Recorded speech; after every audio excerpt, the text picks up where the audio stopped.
Good morning, guys. So, it's Sunday today. So, kami nga magpamilya, guys, muadto mi karon sa Shepherd's Memorial kay dito mi mag lunch sa akong mga kauban akong mga igsuon. Sama kayong tubig, guys. Nag-igib ako ng tubig kasi baka mawawala na naman ang tubig dito sa amin kasi everyday talaga siya mawawala. So, nagsisimba na sila lahat, guys. Ako na lang ang hindi nagsimba. Kasi hindi ko patapos ang aking task na magluto. Pero okay lang yan. So, sa ngayon, magluluto muna ako ng aming breakfast. At saka pumunta din kasi dito ang aking half-sister from Davao. Umuwi sila kasi makiselebrate din sa amin kasi birthday kasi ng father ko, which is my father is already in heaven. So parang nakasanayan na kasi namin na mag-celebrate ng kanyang birthday. Actually, March 21 ang kanyang birthday. But then, Sunday namin siya i-celebrate kasi mostly sa mga kapatid ko is may mga trabaho. So, weekend lang talaga ang kanilang free time. So, habang nagluluto ako ng pagkain for lunch mamaya. So, uunahin ko muna ang magpiprito ng isda for our breakfast. So, yan. Hindi pa kasi mainit ang mantika. So, later. Yan. So, ang tigas-tigas pa rin ng isda. Kaninang 5:30 AM ko pa yan pinaano ng tubig. Aray ko, ang lamig. Super. Pero, pwede na to. Lalagyan ko na lang to ng aray. Oh, ang lamig. Grabe.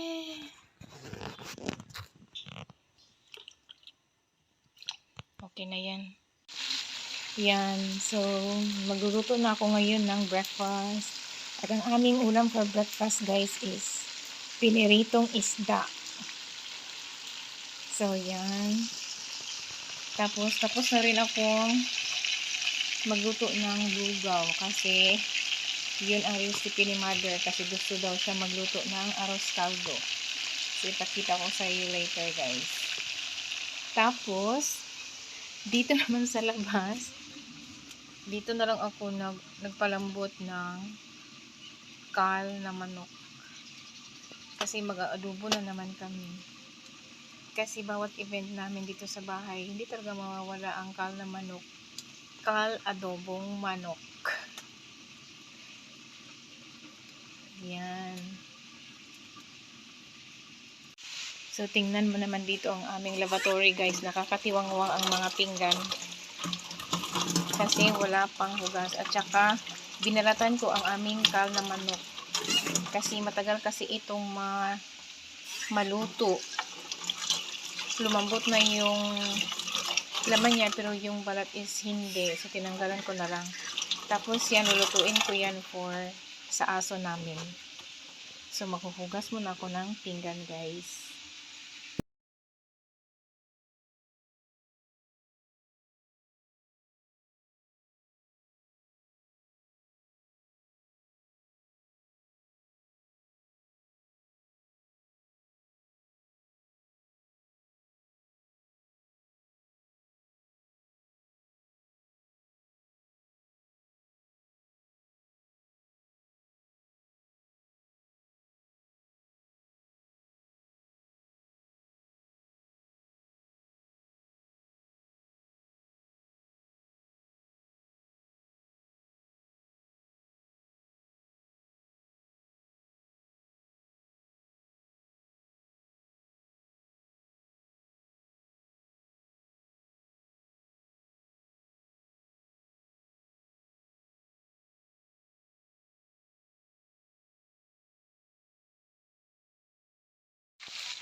2-in-1 ang aking pagluluto ngayon guys. Andun sa baba. Ayan. Magpalambot. Yan. Tapos nagpiprito ako ngayon ng fish. Nagalisod kong bali sa isda kaya nipilit siya. Mamaya ko na lang yan balihon. Ma-deform niya siya lisod na siya. So, yung youngest ko na anak is tulog pa siya at saka yung isa kong pamangkin. Ay, 2 pamangkin pala. Tulog pa sila. Hanggang ngayon. So, ako ragid isa nagtikaw-tikaw dari sa kusina. Hi, against the light. Grabe talaga ang sinag ng araw. Wala siyang bintana pero ang among dingding is kanang reflector daw siyang white nga kuan.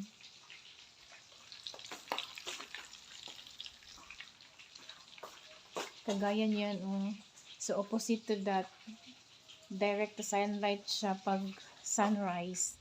So ganun. Grabe ang reflection sa kahayag, sa kabuntagon. May dumaan na motor. So magpupunas muna ako ngayon sa mesa kasi ang dumi-dumi na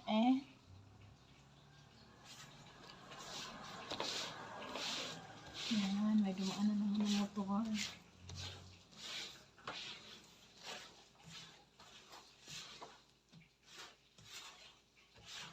Brush, hindi sinauli.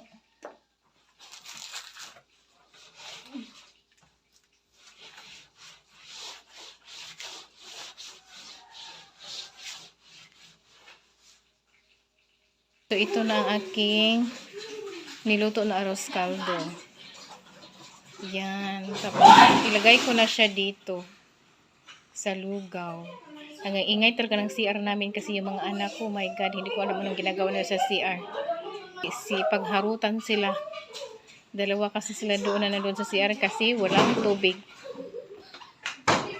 Hoy, pagdali na mo diya sa CR. So, nilagay ko na dito guys ang chicken sa lugaw. So, i-mix-mix ko na siya. Yan. Dapat kasi meron siyang maraming spring onions. Nilagyan ko na yan siya ng spring onions guys. So, kunti lang talaga. So, hihintayin ko muna siya na kumulo. At saka natin tikman ulit. So, ayan na guys. Kumukulo na ang aking arroz caldo. Ilagay ko na ang aking spring onion. Ano sa'yo, Joker Mother? Ang spring onion. Kunti lang talaga ng spring onion ang nalagay ko. Yan, kumukulo na siya. I-mix-mix ko muna siya.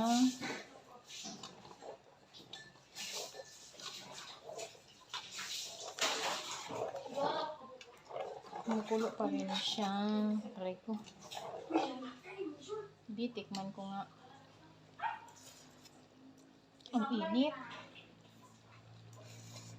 Masarap siya, promise. Pero lagyan ko pa siya ng konting asin. Napasok akong dila. Sprinkle.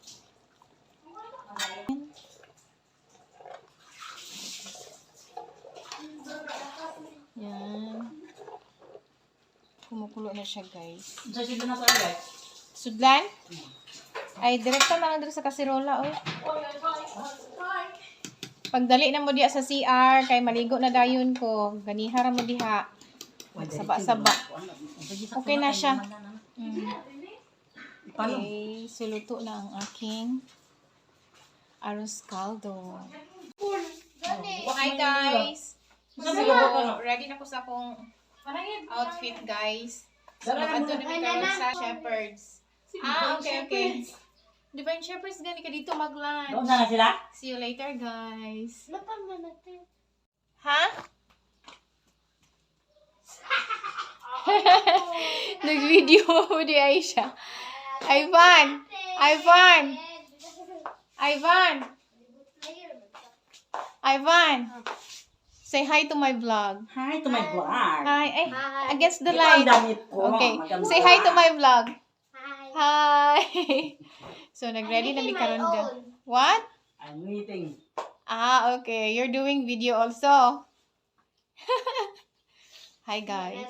So, nag-ready na mi kay naghulat na mi kung kanos ami happy tuon karon sa sakyanan Ayaw pa kasi. para going na mi sa Ayaw na. Kaya itong butang dito. See you later. Our 70th birthday ni Papa Lo. Natuwa siya sa heaven. Nalamit din guys. Divine Shepherd. Nalamit prepare sa Hindi pa rin mo kaon kay pagpicturean ka tanan. 1954 man siya go.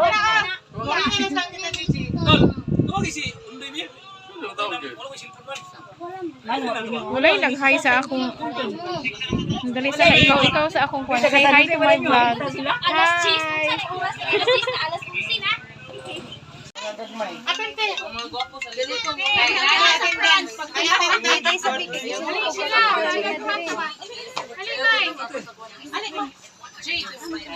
Arigato.